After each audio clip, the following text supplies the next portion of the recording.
तो चलो जी, पिछली वीडियो में हमने समझा एग्रीगेट डिमांड क्या है, ये क्यों प्लान्ड एक्सपेंडिचर होता है, और अगर किसी को 2 सेक्टर, 3 सेक्टर, 4 सेक्टर मॉडल में एग्रीगेट डिमांड पता करनी हो तो उसके फॉर्मूले क्या हैं, ऑटोनॉमस कंजम्पशन क्या है, ऑटोनॉमस इन्वेस्टमेंट क्या है। We did all of that in the previous video. आज अगले टॉपिक पे जाएंगे इस चैप्टर के, यानी कि आज हम पढ़ेंगे प्रोपेंसिटी टू कंज्यूम। हाँ, टेक्निकल सी टर्म एकदम आ गई है, यस। तो चलो आज की वीडियो में let's move on to the next topic. And you guys are watching eco world digital classes. ये चल रही है macro economic series for standard 12। हमारा चैप्टर है 7 एग्रीगेट डिमांड, एग्रीगेट सप्लाई, और इसका टॉपिक आज करेंगे कंजम्पशन फंक्शन, या जिसे बोलते हैं propensity to consume. Okay, so before I move on there, एक छोटी सी चीज है जो मुझे याद करवानी जरूरी है, कई बार क्वेश्चन आ जाता है। एग्रीगेट डिमांड का बिहेवियर या रिलेशन, देखो बिहेवियर और रिलेशन एक ही बात है, ठीक है। तो अगर पेपर में बिहेवियर पूछे या रिलेशनशिप पूछे, एक ही चीज है। सो एग्रीगेट डिमांड का प्राइस के साथ क्या बिहेवियर या क्या रिलेशन है, मतलब प्राइस के बढ़ने या घटने से एग्रीगेट डिमांड का क्या होगा। तो I take you back to micro. तुम्हें याद है ना, क्वांटिटी डिमांडेड का और प्राइस का आपस में होता था इनवर्स रिलेशनशिप।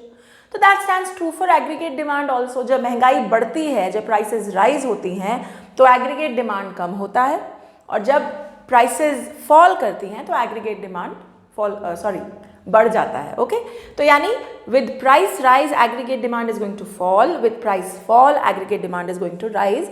बड़ा कॉमन सेंसिकल सा फंडा है, इनवर्स रिलेशनशिप है। लेकिन what about its relationship with income, हम ये कल भी बात कर रहे थे, और बड़ी प्रैक्टिकल सी बात है। जब भी इनकम बढ़ती है एग्रीगेट डिमांड बढ़ता है। क्यों? क्योंकि लोगों के पास ज्यादा पैसा है, now they can demand more things. यही तो फर्क होता है। We say that country is very rich. क्या मतलब? लोगों के पास बहुत सारी सहूलियतें हैं, lot of convenience, they have a lot of luxury goods, convenience goods. क्यों है भाई? Because they have good amount of income, तो उनकी एग्रीगेट डिमांड भी हाई है। तो इनकम के साथ एग्रीगेट डिमांड का डायरेक्ट रिलेशनशिप, प्राइस के साथ इनडायरेक्ट, इनवर्स या ऑपोजिट रिलेशनशिप। ठीक है, ऑल गुड। अब एग्रीगेट डिमांड प्लान्ड होती है, इसके कंपोनेंट C प्लस I है 2 सेक्टर मॉडल में, और इसका relationship with price and income. I hope your guys are clear. अब बढ़ते हैं प्रोपेंसिटी टू कंज्यूम। पहले तो यही समझते हैं कि क्या है और इसका क्या सीन एग्रीगेट डिमांड में क्यों पढ़ना है। So propensity to consume basically shows functional relationship between consumption and income. Simple शब्दों में, देश में इनकम और कंजम्पशन के बीच में क्या रिलेशनशिप है, मतलब लोग जो पैसा कमाते हैं क्या उसे खर्चते हैं ज़्यादा, या बचा के रखते हैं, या 50-50 करते हैं, क्या करते हैं। मतलब अगर किसी कंट्री का प्रोपेंसिटी टू कंज्यूम ज़्यादा है तो इसका सीधा मतलब हुआ कि वो जितना कमाते हैं उससे काफ़ी हद तक वो खर्च भी देते हैं, चिंता नहीं करते। अगर किसी का प्रोपेंसिटी टू कंज्यूम कम है तो इसका मतलब है that they kind of save a lot of money, they don't spend. Okay, और अगर कोई इकोनॉमी ऐसी है जहां बैलेंस है, मतलब 50% सेविंग, 50% एक्सपेंडिचर, तो वहां पे 0.5 का हमको प्रोपेंसिटी टू कंज्यूम दिख जाएगा। सो सिंपल शब्दों में प्रोपेंसिटी टू कंज्यूम या consumption function is relationship between consumption and income in an economy. Economy में लोग कितना कमाते हैं, दैट इज नॉट लाइक कमाना तो ठीक है, उस कमाने में से कितना खर्च करते हैं। अब सवाल उठता है, तुम उसको एग्रीगेट डिमांड में क्यों पढ़ रहे हो? बड़ा लॉजिकल है ये भी भाई। एग्रीगेट डिमांड कब बढ़ती है? When people plan to spend more, है ना, जब वो खर्चा करने की प्लानिंग कर रहे हैं। तो यानी अगर किसी इकोनॉमी की फितरत है, if they have a habit of spending more, तो उनकी propensity to consume will be higher, and therefore वहां पे एग्रीगेट डिमांड भी ज्यादा ही होगी। जैसे कई ऐसी इकोनॉमीज, डेवलप्ड नेशन जैसे यूएस है, यूएस को बोलते हैं consumer, it's a consumerist economy. क्या मतलब होता है उसका? यही मतलब है कि यूएस में there can be exceptions guys, but this is a general notion about US that people earn a lot but they also like to spend a lot। खर्चा भी बहुत खुला करते हैं, कोई टेंशन नहीं है ना। तो यानी उनकी propensity to consume, their relationship between consumption and income, US as a economy, not one particular person, is quite high।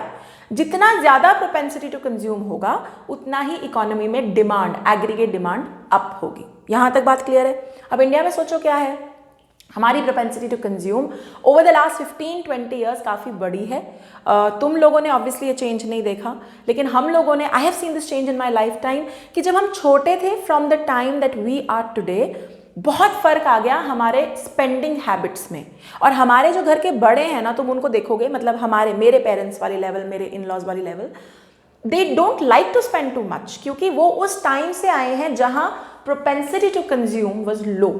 ठीक है, तो इकोनॉमीज में या तो propensity to consume, consumption function high होता है या लो होता है। हाई है तो एडी हाई रहेगी, लो है तो एडी कम रहेगी। क्लियर? Great, okay. नाउ ये इस रिलेशनशिप को हम एक फॉर्मूला से भी डिपिक्ट कर सकते हैं, और ये फॉर्मूला तुम्हारे लिए बहुत इंपॉर्टेंट है। इस यूनिट में न्यूमेरिकल आते हैं, तो तुम्हारा formula number 1 for your numericals is this. So this is consumption अगर निकालनी हो, टोटल कंजम्पशन, तो कैसे निकालेंगे? C is equal to C bar, इसको C बार बोलते हैं, plus BY, where C stands for total consumption in the economy, total consumption. C bar stands for autonomous consumption, हमने अपनी पिछली वीडियो में ही समझा था ऑटोनॉमस कंजम्पशन के बारे में। B इज MPC, अभी हम आगे डिटेल में इसको समझेंगे, and Y stands for income. अगर मैं सीधे शब्दों में बोलूं तो एक इकोनॉमी की टोटल कंजम्पशन लीनियर फंक्शन है, लीनियर कंजम्पशन फंक्शन है ये, मतलब कंजम्पशन जी directly total consumption directly impact होती है ऑटोनॉमस कंजम्पशन से, मार्जिनल प्रोपेंसिटी टू कंज्यूम से। कहने का मतलब कि लोग जितना एडिशनल कमाते हैं उसमें से कितना खर्चते जाते हैं उस पे, और ऑब्वियसली इनकम पे। तो अगर इकोनॉमी की कंजम्पशन हाई निकल रही है तो कहीं ना कहीं उनकी एमपीसी भी हाई है, यानी लोग ज़्यादा खर्चा करते हैं, इनकम भी इकोनॉमी की ज़्यादा है, एंड ऑटोनॉमस कंजम्पशन भी ज़्यादा है, बिकॉज टोटल कंजम्पशन का डायरेक्ट रिलेशनशिप है with all of these. Therefore it's a linear consumption function. समझ रहे हो ना? C is a function of C bar plus B Y। Function of का मतलब डिपेंडेंट है। कंजम्पशन, टोटल कंजम्पशन कैसे निकलेगी? C बार से, B से और Y से। फॉर्मूला क्लियर है? याद रखना, नोटेशंस भी क्लियर रखना। All right, okay. अब इस propensity to consume shows relationship between consumption and income, इसको आप समझते हैं डायग्राम और टेबल से। पहले look at the table, this schedule. So Y, पहला कॉलम स्टैंड्स फॉर Y। तुम नोटिस करो मैंने रुपीज के यूनिट्स लगाए हैं, ये मैंने एवं नहीं लगाने हैं, तुमने भी लगाने हैं। आधा आधा नंबर हर जगह कट जाएगा, specially if you are crossing 19 CBSE, okay. So Y 0, 50, 100, 150 बढ़ाता हुआ दिखाया है मैंने, और कंजम्पशन पहले 20 थी, फिर 60, फिर 100, 140। अब तुम ध्यान दो टेबल पे क्या हो रहा है। पहले इनकम 0 है तो कंजम्पशन फिर भी है। क्यों है? हमने पिछली वीडियो में डिस्कस किया कि 0 लेवल पर भी कंजम्पशन होती है, इसी को ऑटोनॉमस कंजम्पशन बोलते हैं, क्योंकि ऐसा पॉसिबल ही नहीं है कि आपकी कंजम्पशन ना हो, तो होगी ही। तो 20 स्टैंड्स फॉर ऑटोनॉमस कंजम्पशन। फिर इनकम बढ़ रही है, कंजम्पशन भी बढ़ रही है। क्यों? क्योंकि लॉजिकली जब हमारी इनकम बढ़ती है शुरुआत में, हमारी कंजम्पशन बढ़ती है। So let's say you guys start working tomorrow, तुम्हारा अपना पैसा, पेरेंट्स का नहीं, तो तुम मुझे बताओ सोच के क्या करोगे? ऑब्वियसली खर्चा करोगे यार। तुम्हारी विश लिस्ट होगी, उसको टिक मारना, ये भी खरीद लिया, ये भी खरीद लिया, यहाँ जाना था ये कर लिया। तो जब इनकम बढ़ती है कंजम्पशन बढ़ती है, तो कंजम्पशन बढ़ गई।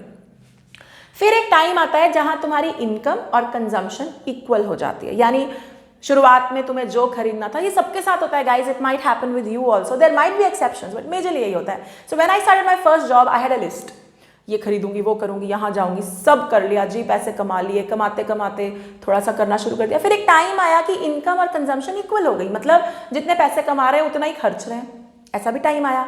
that is when 100 is equal to 100, C is equal to Y becomes your break even point, यानी ना कंजम्पशन ज्यादा है ना इनकम ज्यादा है, दोनों इक्वल है। अब इसके बाद क्या होता है, and I need you guys to think along with me. अब जब बहुत ज्यादा इनकम बढ़ जाती है, at higher levels of income your consumption does not increase proportionately. मतलब देखो लास्ट में 150 इनकम है लेकिन कंजम्पशन 140 ही है। क्यों? क्योंकि तुम खुद सोचो, जब लोग बहुत पैसा कमा लेते हैं तो क्या उन्होंने ठेका ले रखा है कि जितना पैसा कमाया उतना सारा खर्च कर देंगे? तुम्हारी नीड्स लिमिटेड है, क्या कर लोगे? घर बना लोगे, बड़ी गाड़ी ले लोगे, कपड़ों से अलमारी भर लोगे, you'll travel to places, you'll make a fancy house, then what? ये खाना का तो उतना ही खर्चा है।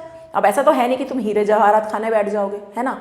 तो technically when your income rises quite a lot, तो लोगों का कंजम्पशन कम हो जाता है। कम नहीं होता, उनकी इनकम बहुत ज्यादा हो जाती है, कंजम्पशन तो उतना ही रहता है, ठीक है ना? तो व्हाट इट मीन्स इज जैसे जैसे इनकम बढ़ेगी कंजम्पशन भी बढ़ेगी, but the rate at which consumption will rise will be lesser than the rate of increase in income. यानी अगर इनकम पहले 10,000 थी और 3 सालों में 10,000 से 5 लाख हो गई और कंजम्पशन 10,000 था, 10,000 से 5 लाख का नहीं होने वाला। तुम जिम में थोड़ी ना सब कुछ ही खाने बैठ जाओगे, राइट? सो इनकम बढ़ने से कंजम्पशन बढ़ती है, ट्रू, बट इनकम जिस रेट पे बढ़ रही है कंजम्पशन उस रेट पे नहीं बढ़ती। और एक पॉइंट ऑफ टाइम के बाद जब इनकम बहुत ज़्यादा हो जाती है, लोगों का कंजम्पशन कम होता है, क्योंकि कंजम्पशन तो लिमिटेड है, लोग उतना कंज्यूम करते हैं और बाकी सेविंग करते हैं, प्रॉपर्टी में पैसा लगाते हैं, ज्वेलरी खरीदते हैं, whatever they kind of save. Are we clear?